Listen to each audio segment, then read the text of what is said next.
Hello, everyone. I am Father Alex Sandahar, And I'm the Reverend David Marshall back from vacation. and I was expecting him to have a much better tan. I don't know what to do with that. Skin cancer is real. So, Well, if you're going to be on vacation for that long and you're going to go to California, right? correct. Then it's sunny out there. I should see that there's evidence that you have come back from California and not Michigan. But I live in Florida and there is more sun in Florida where it is like in June, where I am now, you put an umbrella and the sun is almost directly, you know, and that doesn't happen I was in the San Francisco Bay Area and up in the Sierras. Like that's Kentucky? I mean, is that line? Is it I just need the Tennessee? receipts, man. I just need the receipts. But I'm glad that you're back. It was a wonderful time, and we did have a wonderful time with a couple of guest Yes. hosts. Yeah. That I really appreciate, Father Andrew Hayes and Father Brian Kennedy. But there's nothing like it when you and I get together and begin to discuss bridging the distance, of course, between us, bridging our knowledge of the gospel. And today we're actually talking about 2 Corinthians We and one of are. our favorite lines in Scripture. I know it's one of your favorites. I really like it too. And what is that line? Well, that I'm going to get to the line in a second, but I also need to tell you about my vacation experience. Let me show you slides of my. No, what I want to tell you is that when I came back, I knew I was preaching on Sunday, yesterday, because we're recording today on Monday. So I knew what the lessons were, but I actually listened to A Bridge Between as a consumer, if you will, for somebody Right. who needed some insight into. And so I can say both I'm a contributing member and user. Is that the right You're a end client. user? You're a Client? client. You're not Yeah, just the president of the Sermon Club for priests. You're also a client. right. Now, that being said, Linda in Chula Vista isn't preaching this Sunday, but our Well, dear friend, she is still listening. And I think she appreciated other voices. That's great. mhm. But I'm back. So Well, we're glad- in. we're And we're going glad to to talk about have Second Corinthians. you. Yeah, go for it. Um, do you want me to read the whole thing? I'm kidding. So, I mean, the whole passage that we're doing, I love because Paul is talking and he's referring to himself in third person. He's trying not to boast, Mhm. but there was a point when he got really in trouble. There are many points when he got in trouble, and he got stoned, and not in the California way. That he was hit with rocks and all sorts of stuff, and he died, and he went up to heaven, and he saw stuff, and so you and I, at least me, we would love to have Paul have written a gospel about just that. Let me tell you about the Jesus I ran into in heaven. Right. Um, but for whatever reason, he hasn't expanded on that. But in Second Corinthians, he's throwing it out there that he has seen things that he himself isn't even able to or have words to talk about. He then comes to a thorn was given to him, and he calls it a messenger of Satan to torment me, to keep me from being too elated. 3 times I appealed to the Lord about this, that it would leave me. But the Lord said to me, my grace is sufficient for you, for power is made perfect in weakness. Now, here's a question that I have. Before we get to that line, what do you Mhm. think that thorn was? Um, do you want us to get in trouble? Listen, if they I don't know who they would be who would cancel us, but if they want to cancel us after this episode, just so be it. What do you think it was? Yeah, I over the years I've been doing a lot of thinking about this, and I've read a lot of what people have said, and that obviously a lot of what people are writing about scripture out there is that this is, and folks, by the way, Alex and I did not talk about doing this, so this is me Yeah, this completely is off the sound. cuff. Yeah. But they always say it's figurative. I think it's literal. I think that Paul was injured, was hurt by the stonings and the things that he received. Other non canonical writings of or about Paul all talk about his distinctive look and his manner of walking because his hips were broken. Mm, And so it was painful for him to walk, and he wanted to go farther. He wanted to get to Spain. There are places he really wanted to travel, but he quite literally had a thorn in his side, as in a bone spur. There was something that was causing him. a tremendous amount of pain. And the problem is that Paul can heal other people. He had other people that had pain. He could lay hands on them and they would heal. And so he appealed 3 times to the Lord about this. Like, heal me so I can get up and I can walk around and do more work. Yeah. And in the response, verse 9, my grace is sufficient for you. It's this fascinating thing about, and you and I have this, like, we have family members who are sick. We have prayed for others who are not family members. They have gotten better. But something about, and this links into the gospel for those who are preaching this Sunday about not being welcome in your hometown or within even your own family. Healing prayers for our family members are much different than healing prayers for church family members. Correct. And then healing prayers for oneself. The whole idea of Rabbi Kushner's book, When Bad Things Happen to Good People, is that he had a son who was sick and then who had died. And many in that faith tradition were saying, Rabbi, what did you do wrong? Why did your son, because you're a rabbi, you're a fantastic rabbi, Right. why did this happen to you? And his whole questioning was, I prayed for him to be healed and he didn't. That's the kind of pressure that that people that represent God in this way are put under. And so I love this exposure of Paul in this chapter, of him telling people what it's like, and then God's response to him. Yeah, and I think that, and by the way, I'm totally comfortable with that. By the way, with the concept of a physical thorn, a sense of something in his side. Right. But I think that this, when we encounter something physical in our life, like a physical ailment, a bad diagnosis, it can become a spiritual thorn as well. Because Paul is presenting this to God and saying, well, why don't you fix this? Why don't you do this? Don't you see I'm doing this for you? Yeah. And it is here where I think there's a challenge that we're going to face as Christians, and that is believing that God plays favorites. Mm-hmm. You know, God does not play favorites. God does not say, well, this person is a really good person, or this person is a very obedient person, so I'm going to give them what they want. That is not the case. Right. Right. Even Billy Graham would talk about this. What? Even Billy Graham would talk about this. Like, I'm one of the most effective evangelists and preachers out there, yet he doesn't have any more favor with God than anybody else. And that his prayers aren't any better than somebody else's. He just has a gift. Well, and let's kind of just keep going with that line for a second and say that the favor that I receive, I'm not due any more favor than the person who, in the last desperate moment, comes to God and prays and says, Right. Lord, I need you. And this is where I think when we're the church, we have to be careful, because we want to say, Lord, I've been obedient. I've done all these things for you. I've built churches in your name. I've done all this stuff. Why can't I get just a little bit more favor? Why is that person and I on the same level? And this is scriptural. Yes. Right. When Jesus tells parables about various servants and people like that, about, it's right there in the scriptures. So when I think of Paul and his thorn, it makes a lot of sense that he's going to ask, as part of his spiritual journey, why is this happening to me? Doesn't God want me to go here and there and everywhere? And wouldn't it be an amazing sign if God healed me? Wouldn't that bring more people to Jesus if God healed me? Mm-hmm. Right. And what does God say? No. Right. He says, my God's grace is sufficient for you. So what do you think of kind of what I've just expounded on?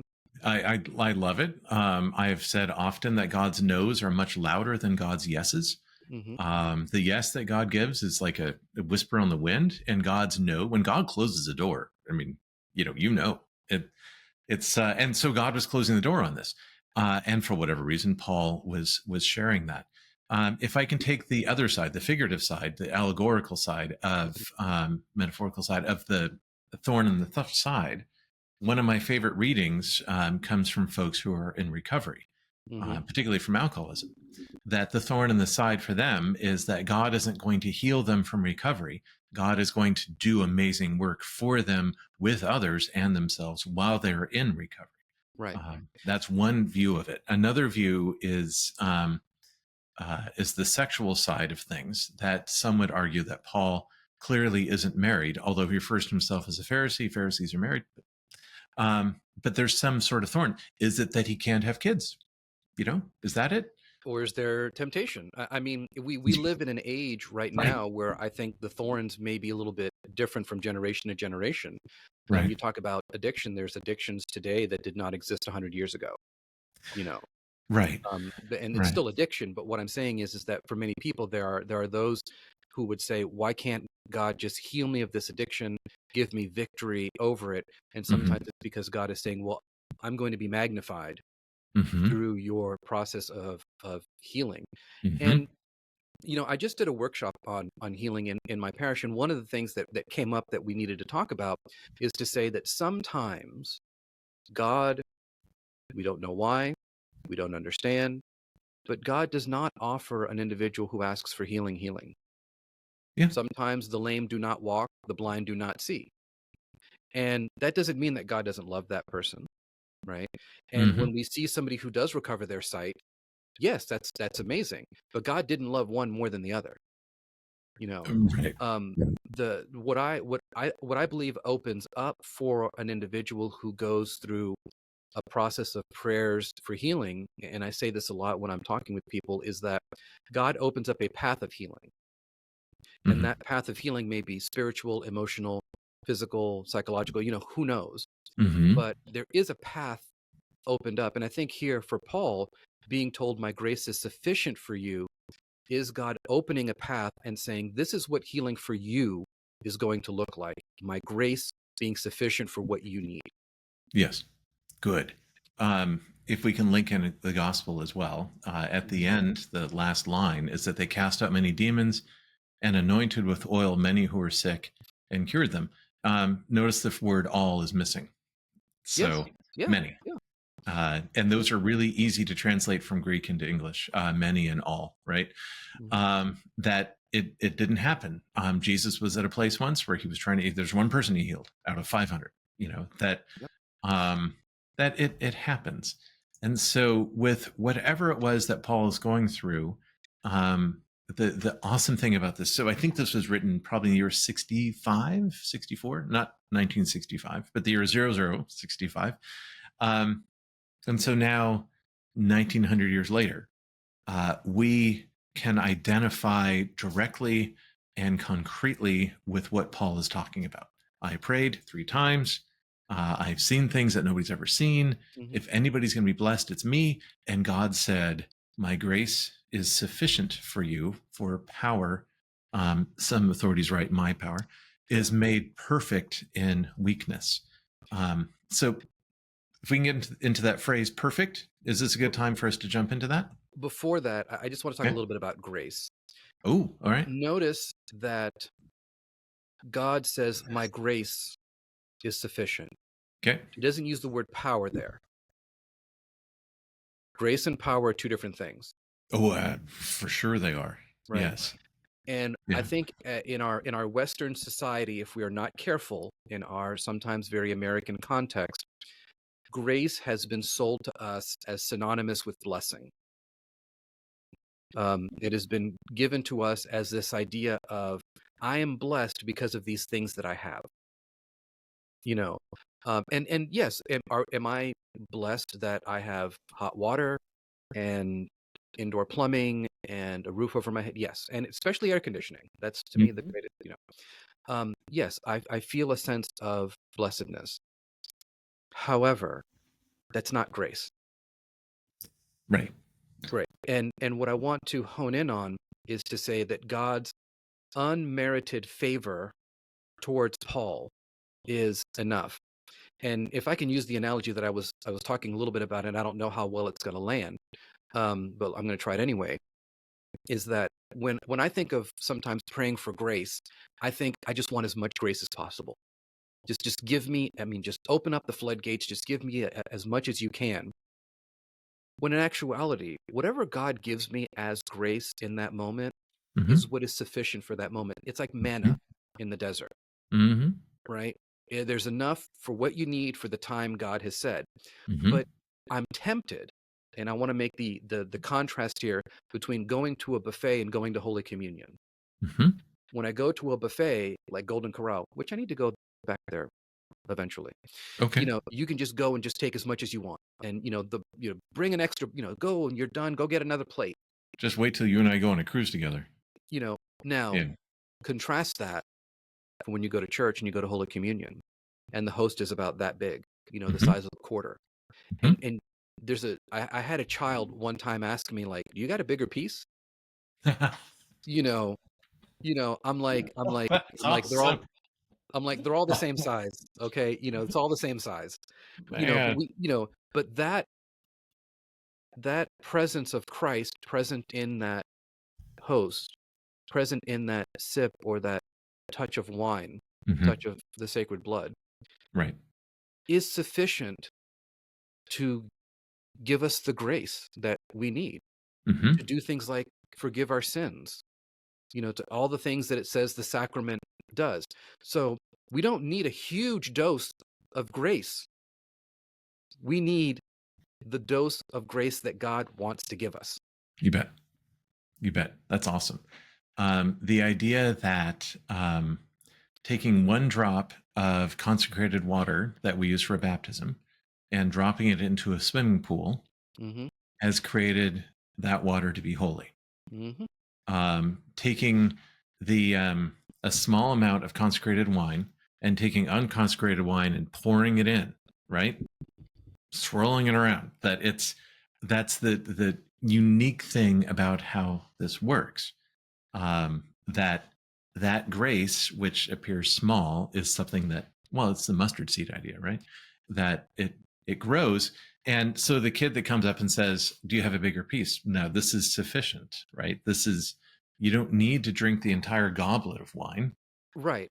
And I'm going to go and say that I'm not going to, like, 100% disagree with you, but I need to check with my liturgic professor about that, about the wine thing. I'm just going to go ahead and let you know. I'm going to write an email to ask about Please that. do. And ask specifically about reconsecration. Okay. I And I know, and the answer you're going to get is, if you do not have enough wine, take a separate chalice, pour wine in it, consecrate that, Oh, that's and different. continue That's that. different But from what you just said. that's the rule. But if you don't have a separate chalice, right?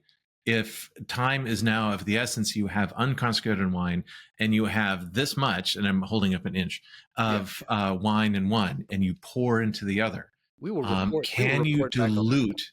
And the question can be, I'm not going to tell you how to write this email. The question I would ask is, can you dilute consecrated wine by adding non-consecrated with the intention of hospitality? You know what? This was a wonderful tangent. I'm going to send that email and I will Please get do. back Yeah. to you later on. But Yeah. let's In come back fact, to could the you wine. invite that person to come on with us, and we'll talk about it? Oh boy. Yeah. I Yeah. think that would be You'll have fantastic. you'll have some fun. Yeah. Now So we might lose Linda. She may not be interested, but for those that are that are really up there, this could be fun stuff. Because then the other question is, can you take one consecrated wafer, pour a bunch of other wafers in, and shake it like a magic 8 ball? um that The now answer you is no. I was gonna say that you've taken me off of there. No. Yeah. Okay. All right. Let's bring us back. That's my Where job were done. we? All right. Oh, grace. Right. Grace is sufficient. So And then now you're talking about power being perfected. So that was what you wanted to yeah. talk So my grace, the word is charis or charis, depending on how you pronounce. Again, about. it's Koine. We're not sure. It's where the word charismatic comes from. It's where we get the idea of these gifts. Hmm. That it's a grace, it's favor. It's also used for the term for gratitude, and then of course gift. So I like the idea of my gratitude is sufficient for you, right? Wow. Think about that. God's Yeah. gratitude to And us. I think that is, um, it's hard. Like I said, it's hard for us to have this concept of something being enough because we Hmm. always want more, Hmm. and this infinite, all powerful, all knowing, all loving God is more than enough for us. Hmm. In actuality, we cannot handle the entirety and the fullness of God's love. Just explode, you know. So like I said, coming back to Paul and his. Sorry, go ahead. we still have a little more of the sentence to go. Oh, go ahead. Go ahead. So power is power, authority. It would be like a military force. That type of power is made perfect, and perfect is a word that we don't have the word for what Paul wrote in Greek, and this is back to the teleos, the tele, like television, all that type of stuff. Like it's hard for us to understand, and so the this and this is the one. And again, I had difficulty pronouncing it while you and I were talking before we jumped in. But it's the ETAI. I'm sorry, Right. ITAI. Right. You said teleatai was kind of what you ended up with. Teleatai, right? Yeah. So that is the sense of not perfecting but finishing. Right. Finishing as in finishing a race, and so my power is finished in weakness. Right. And It, that the weakness part is, I think, what we're going to get to next, right? well, I think, and this is kind of our last part of what we're going to talk about today. I think the weakness is also something that we struggle with because we exist in a world and in a society where might makes right, Yeah. where we find a sense of if you're not strong, you're weak, and nobody wants to be weak. But when I think of Paul, and now that you've given me this image of the physical nature of Paul, Hmm. I think so much of a person who was spiritually strong but physically weak. Yeah. And that makes me admire his ministry even more. Because when I think of clergy and lay leaders and those people who minister to others, even though they may feel a deep sense of weakness, God gives them the grace and the gratitude sufficient for them to continue. And I think, you're talking about like, what does that finishing word mean? Hmm. I would kind of loosely translate that to your ability to finish is what I give you. That's kind of what I would come at it to. Oh, nice. Right. Because the idea of is made finish, we would have to put finished, right? But it's obviously not a past tense verb. So, Right.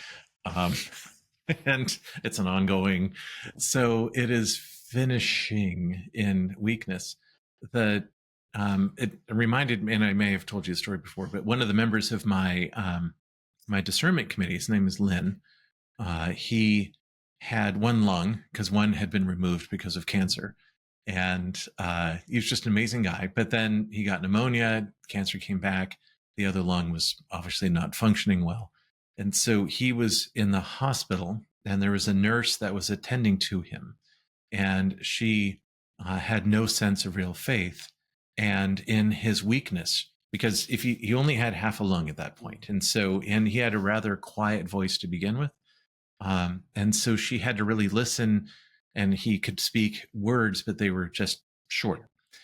And with that witness, he was able to bring God's grace onto her, that she was able to see in her God working and God working around her. She saw people from the church coming to visit him, and that they were rejoicing and that they were praying. And they're like, this man's dying. And yet everybody is praising. And she couldn't, well, she started to understand, and that when I read, "My grace is sufficient for you, power is made perfect in weakness," Lynn was going to die anyway, right? But because of that experience and him being weak, and that she was attending to him, the power was sufficient for her to receive. She then later joined the church, is still a member and is doing amazing things.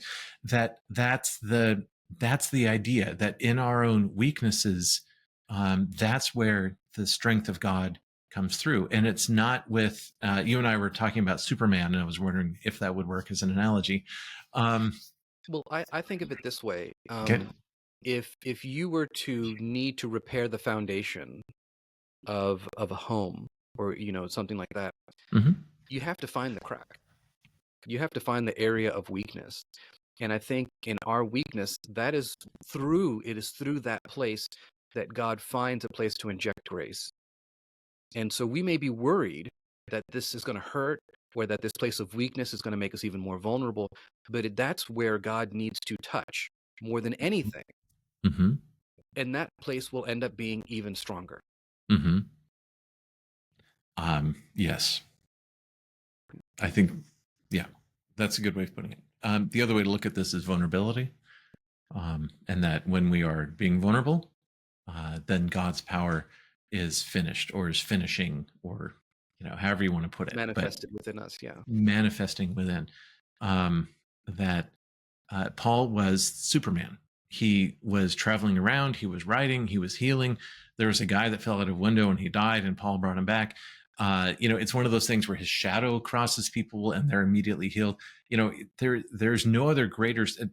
If you want to talk about somebody who's an evangelist and somebody who plants churches, there's nobody greater than Paul. Right. And And um, so he was weak. and so he was weak, right?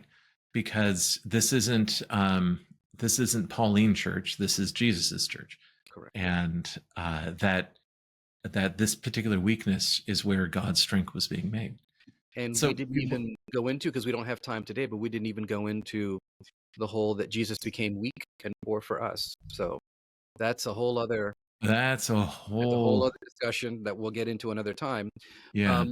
But I mean, basically, to kind of bring this back, it's kind of the last line. If I'm preaching this Sunday, I would try and talk about what it means that there's such a thing as enough. What it means that there's such a thing as is weakness all that bad? Because it's through weakness that we experience grace. And the story that you told, I think, is powerful. I think there are many people in our churches who, though they experienced illness and suffering and weakness, God's power is magnified 100 times over through them. Right. So think about those areas where that could be manifesting itself in your life and in the lives of others. That is fantastic. I am focusing on the ego mi, the I am weak, I am strong, and this is going to take a lot more research. But I think what Paul was writing was that when I am weak, the I am God is strong, right? That we've got some rich stuff to work on here that we'll right. talk a little bit more about. Because then when the I am is weak, then we become strong, right? That's Amen. It's a fascinating. That's a fun one to work on. So, well, thanks, Dave, for coming back from vacation. Thanks for joining us again, and looking forward to our next episodes and this green season as we're living through right now. The season after Pentecost keeps getting more and more interesting, and yeah, it's good to have you back. Thank you. And the discussion about is it consecrated? That will be. I'm going to send that email today. It's going to be a good one. That's going to be awesome. And can you turn a swimming pool into a baptismal font by pouring one drop of holy water into it? I think what they would probably say, though, is that if you were there, if you or I are there, we would just bless the whole pool. But who am I? Right. Yeah. And then the next question is, when you do a baptism in a river, do you baptize, and when you consecrate the water, is it a moving, do you have to stay? Well, you have somebody stand upstream, right, consecrate the water, and you're downstream. This is all logistics. You throw a stick in the water, and when you see the stick come by, that's when you, anyway, that'll be fun. At least for you and I find that fun. I don't know if anybody else, but be sure to like, comment, or subscribe, and let us know if you want to know more about is it consecrated or not. Well, you took the words right out of my mouth, and we'll catch everyone in the next one. Thanks. God bless.